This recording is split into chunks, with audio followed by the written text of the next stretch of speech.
Neanche il tempo di aprire i locali ed è già tempo di movida. Anche a Bassano, dove gli assembramenti nei bar hanno fatto arrabbiare istituzioni e forze dell'ordine.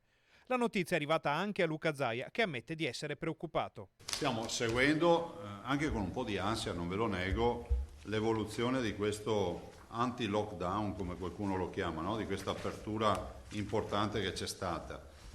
E non nego che ci sono arrivati, penso, e sarà capitato anche a voi, arrivate decine e decine di foto, e meglio ancora di video, dei centri delle nostre città dove c'è movida a cielo aperto. Il lockdown sarà pure allentato, ma l'emergenza non è finita, perché il virus può colpire in qualsiasi momento e ha un'ottima mira. Il virus probabilmente non ha più un mitragliatore a disposizione, non ha più un sacco di proiettili, però è un eccellente cecchino.